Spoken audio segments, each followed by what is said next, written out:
Сәлеметсіздер ме, балалар? Бүгін біз сендермен 10-шы сабақ сәбіз шырыны дәмді тақырыбын өтеміз. Здравствуйте, ребята! Сегодня мы с вами пройдем 10-ю тему «Морковный сок вкусный». Жаңа сөздер, новые слова. Дәмді, вкусный, сәбіз, морковь, қызанақ, помидор. Напиши в словарь и выучи слова. Менімен бірге оқы. Прочитай вместе со мной. Шырын дәмді. Бұл сәбіз шырыны. Бұл қызанақ шырыны. Суретке қара, сөйлемдерді оқы. Посмотри на картинку и прочитай. Бұл сәбіз шырыны. Бұл сәбіз. Қызанақ. Қызанақ шырыны дәмді. Бірінші тапсырма. Суреттің орнына қажетті сөзді қойып айт. Поставь вместо картинок слова. Бұл алма шырыны. Анна сәбіз шырынын ішеді. Мен қызанақ шырынын ішемін. Сәбіз дәмді. Екінші тапсырма.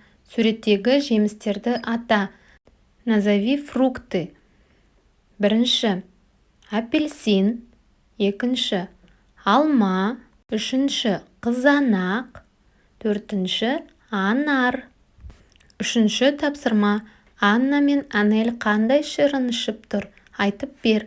Третье задание надо рассказать, что пьют Анар и Анель. Какой сок? Анна сәбіз шырынын ішеді. Анель қызанақ шырынын ішеді. Төртінші тапсырма. Көп нүктенің орнына тиісті әріптерді қойып жаз.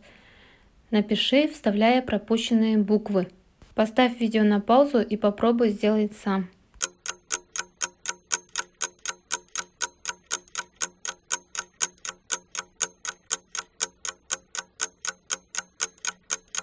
Жаттайық, выучи. Тіл үйірген шырыным жемістердің бірімін. Мен маржандай шиемін, ұнатамын күн нұрын. Нұрхан Жанаев. Прочитай, оқы. Мен сәбіз шырынын ішемін. Мен салқын шырын ішемін. На этом мы закончили свой урок. Подпишись, чтобы не пропустить следующий урок. Осымен біздің сабағымыз аяқталды. Келесі сабақта кездескенше сау бол.